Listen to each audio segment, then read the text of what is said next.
Merci de préférer Speedline TV pour la livraison de ce journal. Mesdames et messieurs, bonsoir et bienvenue dans ce journal. Au sommet, création de la Société de sûreté portuaire et aéroportuaire du Bénin SA, c'est l'une des décisions de ce mercredi. À suivre l'intégralité des décisions dans ce journal. La communauté Wachi de Koman s'est réunie en grand nombre pour célébrer avec ferveur le 66e anniversaire d'Agbé Signolé. Cette édition a été marquée par la présence du maire de la commune des Agégués. Et puis hors du Bénin, après avoir évoqué la possibilité d'une baisse des droits de douane avec Pékin, Donald Trump a affirmé ce mercredi qu'il y aurait un accord équitable avec la Chine. Les détails dans un instant.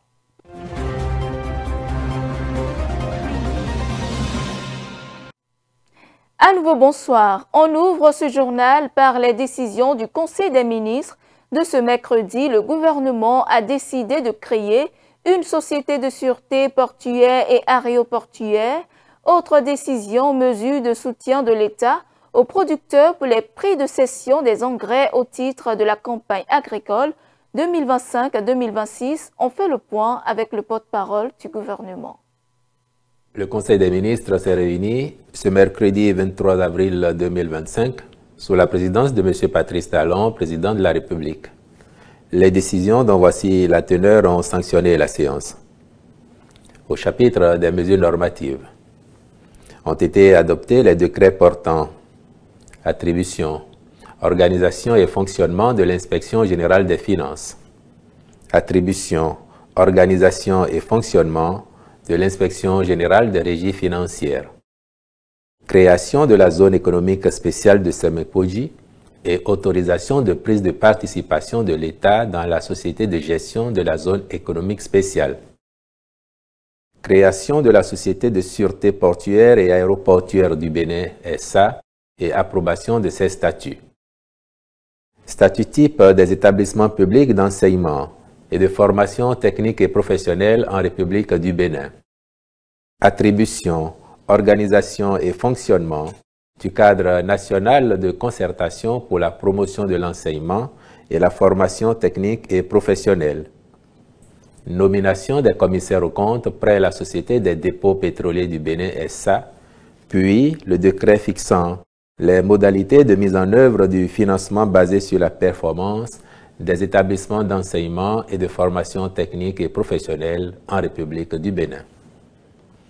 Au chapitre des communications, en point 1, mesures de soutien de l'État aux producteurs pour la cession des engrais au titre de la campagne agricole 2025-2026. Malgré la hausse des prix des engrais sur le marché international ces dernières années, les contributions de l'État et des acteurs privés de la filière coton ont permis de mobiliser des subventions pour soutenir le prix de ces fertilisants, aussi bien s'agissant du coton que des vivriers, au cours des récentes campagnes. Ils s'élèvent respectivement, ces soutiens de l'État, à 55 milliards de francs CFA en 2022-2023, environ 30 milliards de francs CFA en 2023-2024 et 24 milliards 4 de francs CFA en 2024-2025. Grâce à ces interventions, les prix des engrais sont restés globalement stables et accessibles aux producteurs dans notre pays. En point 2. Mission de contrôle et surveillance des travaux de construction, de collecteurs d'assainissement pluvial et d'aménagement de voies connexes dans les villes d'Alada, d'Assazoumé, Pobé, Lokossa, Aplaoué, Djougou et Kandi. En guise de rappel, le Conseil avait déjà autorisé, lors de sa séance du 19 février 2025, la contractualisation avec des entreprises en vue de la réalisation de ces travaux, entrant dans le cadre de la deuxième phase du programme d'assainissement pluvial des villes secondaires.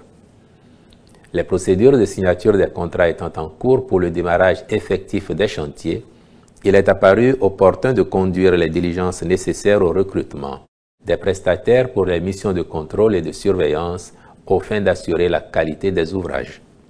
C'est donc à cet effet que le Conseil a marqué son accord pour la signature des marchés avec les groupements qui ont été sélectionnés.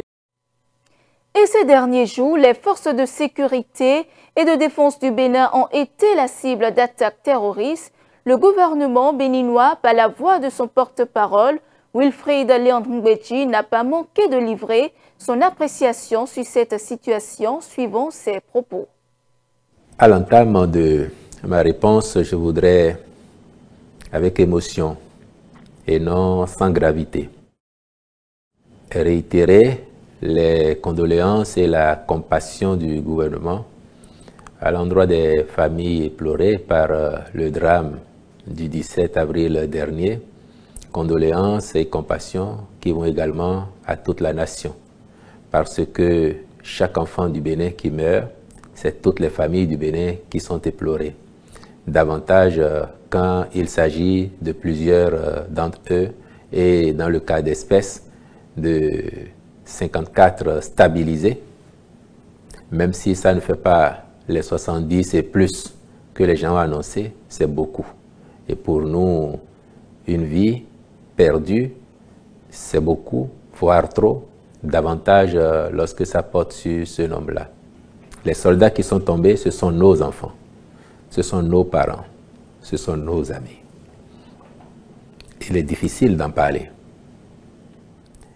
Mais quand on sait les efforts que nous déployons sur ce front-là, pour que le pays tienne, et que ces enfants aient le courage de donner de leur vie pour nous défendre, on n'a pas de raison de baisser les bras. On n'a pas de raison de ne pas y croire. Notre situation serait autrement plus facile si nous avions une belle coopération avec les pays qui nous entourent, dans lesquels le phénomène connaît un développement exponentiel qu'on ne souhaite à personne. Donc notre situation serait autrement plus aisée si nous avions une belle coopération. Mais lorsque vous savez que les points où ces attaques du 17 avril, notamment, sont intervenues, sont sur la ligne frontière, vous pouvez comprendre que si de l'autre côté de la frontière, il y avait un dispositif, au moins comme le nôtre, ces attaques ne se dérouleraient pas de cette façon ou ne se produiraient même pas. Ce n'est pas accuser personne, parce que vous savez très bien que nous sommes assez responsables. Nous ne battons pas notre culpe sur la poitrine des autres. Donc nous continuerons d'assumer nos responsabilités, de mettre les moyens qu'il faut, de recruter les hommes qu'il faut, de sensibiliser aussi. Et nous engageons aussi le commandement à être encore plus efficace, encore plus proactif. Vous dites, ces personnes, ces criminels, et en agissant ainsi et en diffusant des vidéos, cherchent à humilier notre pays. Je dirais qu'elles cherchent à saper le moral de nos troupes et du pays lui-même. Mais encore une fois, nous ne céderons pas. Et nous avons une conviction. Nous avons une conviction. La conviction, c'est que tôt ou tard, nous viendrons à bout de ces criminels et de leur entreprise mortifère.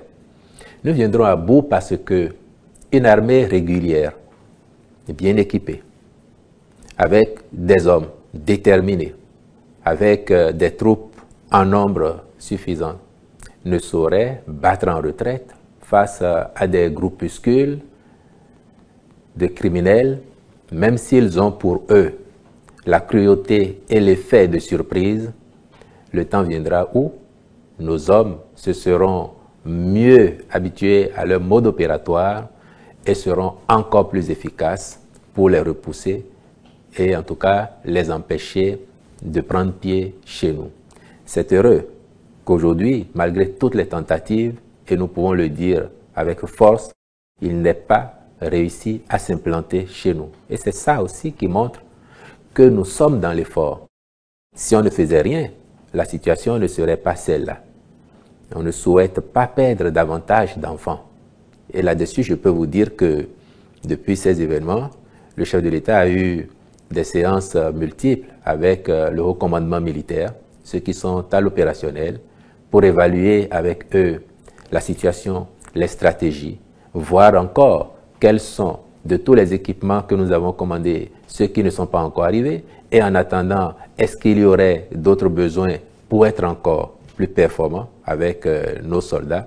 Et tout cela a été débattu. Donc c'est pour ça que je peux vous dire notre assurance que tôt ou tard, à un moment ou à un autre, nous vaincrons.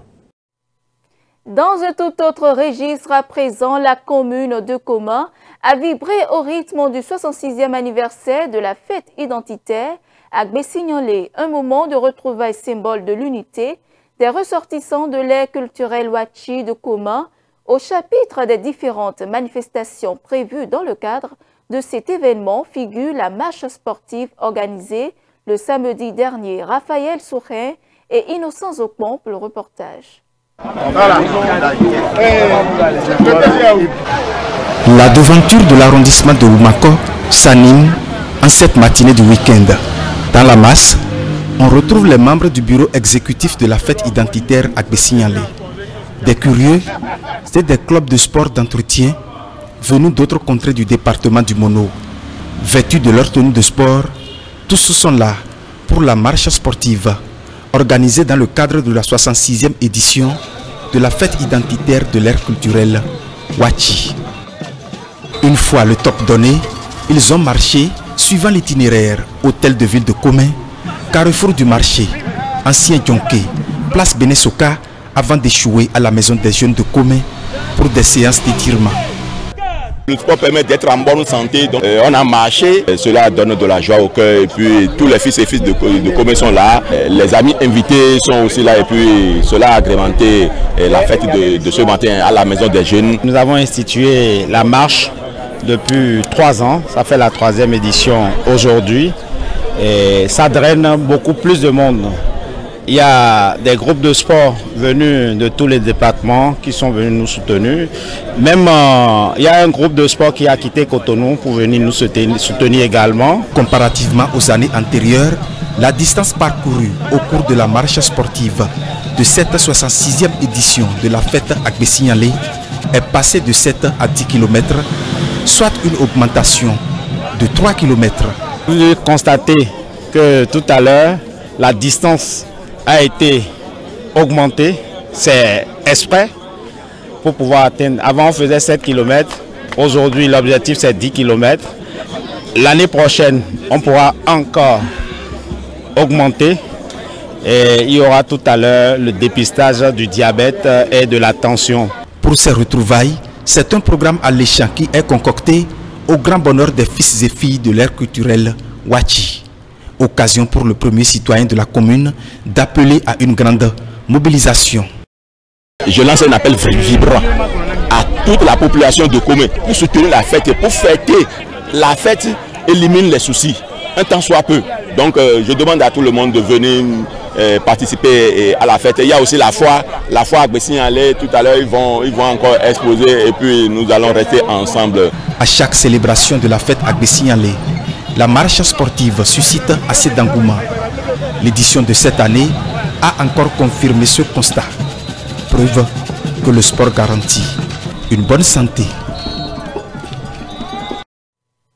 Toujours dans le cadre des festivités d'Gbessignolé, l'esplanade de la Maison des Jeunes de Koma était noire de monde à l'occasion de la célébration eucharistique organisée le dimanche dernier pour commémorer le 66e anniversaire d'Gbessignolé, un moment de partage et de communion avec l'Esprit Saint et au cours duquel le peuple Wachi de Koma a été invité à l'union sacrée, gage de développement et du rayonnement de l'identité de cette communauté du département du Mono. Suivant. Sur l'esplanade de la Maison des Jeunes de Comé, la communauté Wachi, les sessions à Gbessignolé du Bénin et de la diaspora, des membres du gouvernement et d'autres personnalités politico-administratives communient avec le Seigneur. Il s'agit ici de la célébration eucharistique organisée pour commémorer le 66e anniversaire de la fête à Gbessignolé.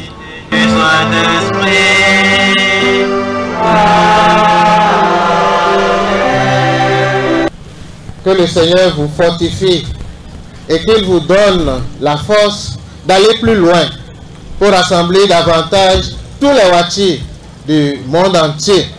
Depuis le 9 avril 2025, c'est l'effervescence à Comé autour de cette fête qui incarne l'essence de l'âme du peuple Wachi.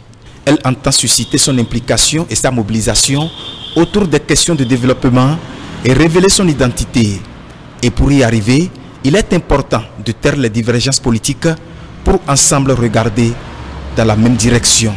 C'est le moment de rappeler aux uns aux autres, de mettre de côté leur ego politique pour qu'ensemble nous puissions boucher la jarre trouée. Mettons-nous en tête que la politique ne doit et ne saurait nous diviser. Agbessi Nyalé s'est enraciné et se positionne aujourd'hui comme un vecteur de développement pour les ressortissants de l'ère culturelle Wachi de Komé. Agbessi Nyalé a réalisé plusieurs œuvres. On peut citer la formation des jeunes à l'entrepreneuriat, la formation des jeunes à l'auto-emploi et à l'insertion dans la vie professionnelle. Sur le plan éducatif, nous avons sensibilisé les filles et nous continuons la sensibilisation à l'utilité de la scolarisation. Il sera institué dès l'année prochaine le mois de la femme Wachi. Le maire de la commune de Komé se réjouit de la réussite de cet événement et exprime sa gratitude au chef de l'État, grâce à qui certaines infrastructures ont été réalisées pour donner davantage vie à Agbessi Nyalé. Nous remercions sincèrement ici le président de la République, M. Patrice Talon, qui nous a dotés de fonds FADEC Tourisme et nous avons pu réaliser la clôture de l'ère Agbessi Nyalé, le site touristique Saladi. Les fils et filles de Komé, qu'attendez-vous? Si donc on doit parler de développement de Mono, ce n'est pas possible sans ce peuple-là. Donc elle a su se mettre ensemble, elle a pu être solidaire, c'est ce qui fait surtout sa force. Au cours de cette messe, la bonne nouvelle annoncée est la labellisation dans les tout prochains jours du Ablo et du Akpessé, des spécialités culinaires qui singularisent la commune de Komé. En interactualité, la présidente de la Cour suprême, Gertrude Torkornoo, a été suspendue de ses fonctions par le président John Dramani Mahama au Ghana à la suite d'une enquête préliminaire révélant des éléments préoccupants sur sa conduite. Conformément à la Constitution, la décision a été prise après consultation du Conseil d'État. Des députés de l'opposition accusent le président ghanéen de tenter de manipuler le pouvoir judiciaire. Le reportage. Au Ghana, la suspension de la présidente de la Cour suprême passe mal. Des députés de l'opposition accusent le président John Dramani Mahama de tenter de manipuler le pouvoir judiciaire. Il lui est reproché sa volonté de nommer un juge proche du Congrès national démocratique au pouvoir à la tête de l'institution. L'opposition dénonce un coup d'état judiciaire flagrant. Pour les partisans du pouvoir, en revanche, la décision s'inscrit dans le cadre de la réforme de la justice. La présidente sortante de l'institution, Gertrude Torkornoo, en poste depuis 2023, est accusée de faute professionnelle. Elle est suspendue le temps de l'enquête. Elle sera dirigée par un comité de 5 membres, composé de professionnels du droit et de l'enseignement, ainsi que d'anciens fonctionnaires.